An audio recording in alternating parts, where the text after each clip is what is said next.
What it do, bruh? Talk of the town, Nintendo, Doc Trey still holding it down, still make the best games, and you know this, bro. It's the truth. If you don't like it, you can have that seatbelt.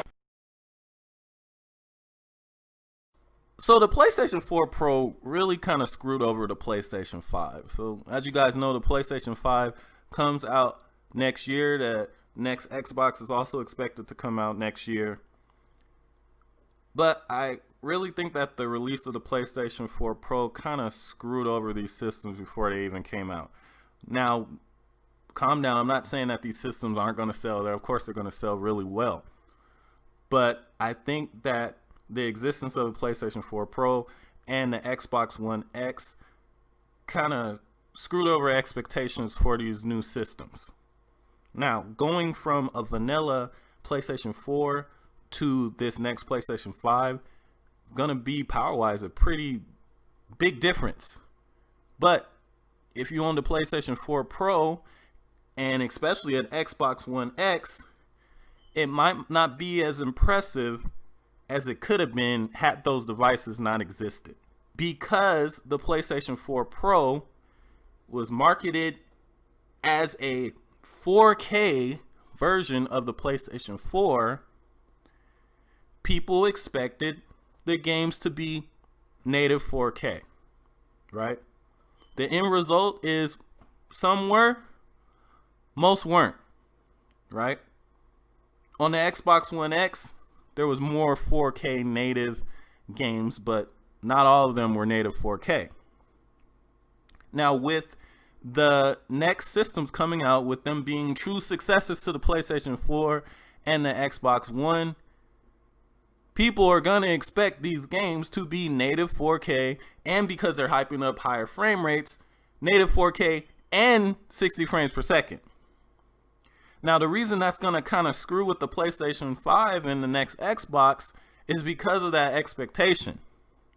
Now, because when these games come out, no matter how good they look, when people find out some of them, a lot of them, aren't native 4K, people are going to trash them. Now, I'm telling you, just like I told you guys last generation, whether these systems can run these games 4K native and 60 frames on every game, it's not going to always happen, because it's always going to come down to developer choice. There's always going to be developers that are going to pick higher end visuals over native resolution. Same thing that I told you guys last generation, or I told you that not all games are going to be 1080p 60 frames. Not all games are going to be 60 frames, because it's up to developer choice. Now, could all these games be 1080p 60 frames and 4K 60 frames? Yes. But you have to remember that you have to sacrifice graphical quality for that to happen. It's all about the developer choice. Now, with them hyping up the 4K and the 60 frames per second or higher on these next-gen systems, if they don't hit that, people are going to be disappointed, because you've already seen with this past generation that there's games that looked great. The graphics were great. People thought they were native 4K or thought they were native 1080p, thought they looked great, found that they weren't, and then all of a sudden they were less hyped for the game because it wasn't native 1080p or native 4K or really 60 frames per second.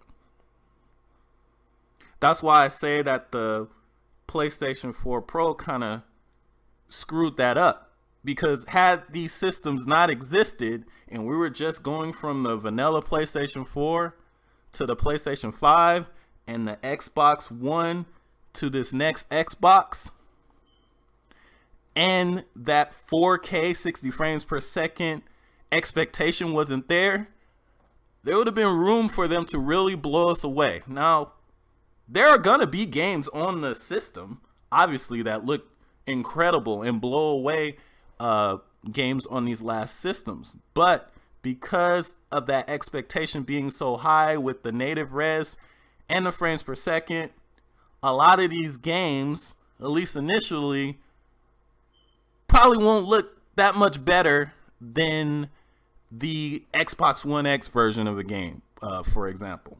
But I don't know, man. What do you guys think in the comments section? I know a lot of people gonna be hating on this video because they think I'm just talking crap. But mark my words, you guys are gonna revisit this video in a couple years or a few years down the line and be like, damn, that nigga was right again.